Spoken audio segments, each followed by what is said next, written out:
샬롬 로즈 읽어주는 제입니다. 11월 13일 수요일 로중입니다. 용사들의 활은 꺾이나 약한 사람들은 강해진다. 사무엘상 2장 4절. 바울이 씁니다. 나는 그리스도를 위하여 병약함과 모욕과 궁핍과 박해와 곤란을 겪는 것을 기뻐합니다. 내가 약할 그때에 오히려 내가 강하기 때문입니다.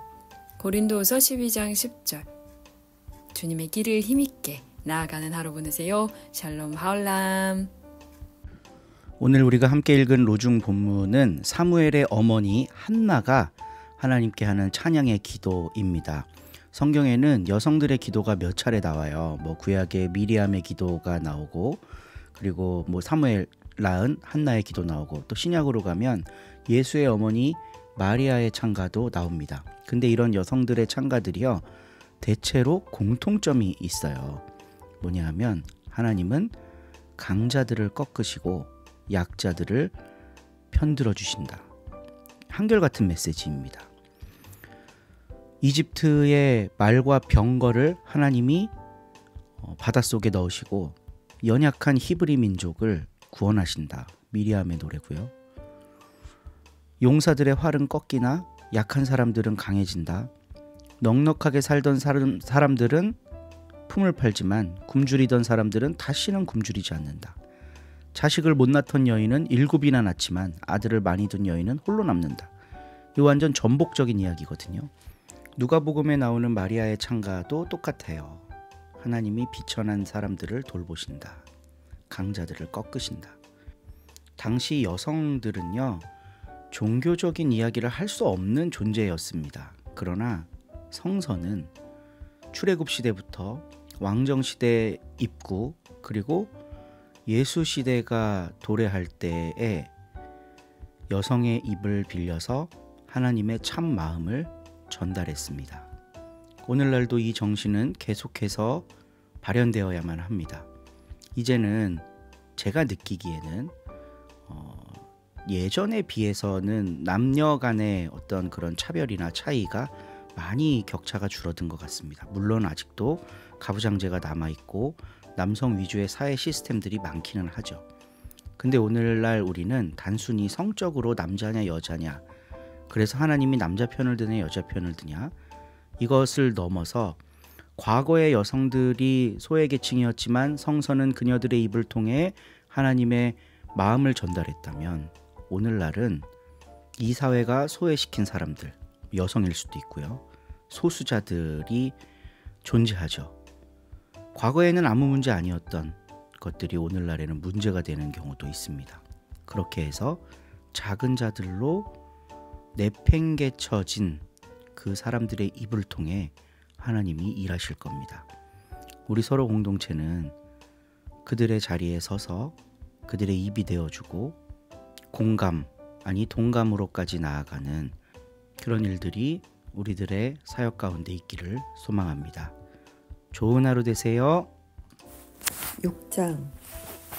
나는 어린 양이 그 7 봉인 중에 하나를 떼시는 것을 보았습니다. 그리고 내 생물 중에 하나가 우레 같은 소리로 나오너라 하고 외치는 음성을 들었습니다. 그러고 보니 흰말 한 필이 있고 그 위에 탄 사람은 활을 들고 있었습니다. 그는 승리자로서 월계관을 받았었고 또 더 큰 승리를 거두기 위해서 나아갔습니다. 어린 양이 둘째 봉인을 떼셨을 때에 나는 둘째 생물이 나오너라 하고 외치는 음성을 들었습니다. 그러자 다른 말 한 필이 나오는데 이번에는 붉은 말이었습니다.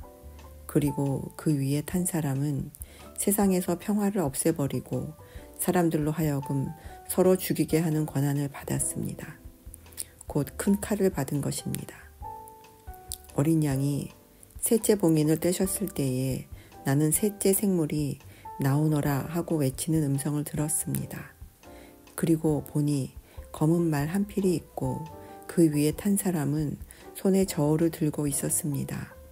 그러자 하루 품삯으로 고작 밀 한 대 아니면 보리 석 대를 살 뿐이다.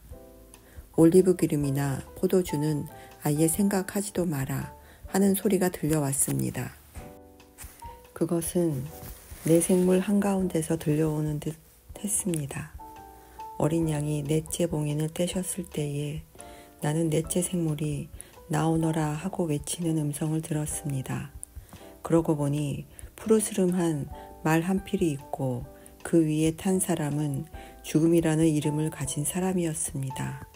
그리고 그 뒤에는 지옥이 따르고 있었습니다. 그들에게는 땅의 4분의 1을 지배하는 권한, 곧 칼과 기근과 죽음, 그리고 땅의 짐승들을 가지고 사람을 죽이는 권한이 주어졌습니다. 어린 양이 5째 봉인을 떼셨을 때에 나는 하느님의 말씀 때문에 그리고 그 말씀을 증언했기 때문에 죽임을 당한 사람들의 영혼이 제단 아래 자리 잡고 있는 것을 보았습니다. 그들은 큰 소리로 거룩하시고 진실하신 대왕님, 우리가 얼마나 더 오래 기다려야 땅 위에 사는 자들을 심판하시고 또 우리가 흘린 피의 원수를 갚아주시겠습니까? 하고 부르짖었습니다. 또 그들은 두루마기 한 벌씩을 받았습니다. 그리고 그들처럼 죽임을 당하기로 되어 있는 동료, 종들과 형제들이 다 죽어서 그 수가 찰 때까지 잠시 쉬라는 분부를 받았습니다. 어린 양이 6째 봉인을 떼셨을 때에 내가 보니 큰 지진이 일어나고 해는 검은 머리털로 짠 천처럼 검게 변하고 달은 온통 핏빛으로 변하였습니다. 그리고 별들은 마치 거센 바람에 흔들려서 무화과 나무에 설익은 열매가 떨어지듯이 땅에 떨어졌습니다. 하늘은 두루마기가 말리듯이 사라져 버렸고 제자리에 그대로 남아있는 산이나 섬은 하나도 없었습니다. 그러자 세상의 왕들과 고관들과 장성들과 부자들과 세력자들과 모든 노예와 자유인들이 동굴과 산의 바위 틈에 숨어서 산과 바위를 향하여 우리 위에 무너져 내려서 옥좌에 앉으신 분의 눈을 피할 수 있도록 우리를 숨겨다오. 그리고 어린 양의 진노를 면하게 해다오. 그들의 큰 진노의 날이 닥쳐왔다. 누가 그것을 감당할 수 있겠느냐 하고 부르짖었습니다. 아멘.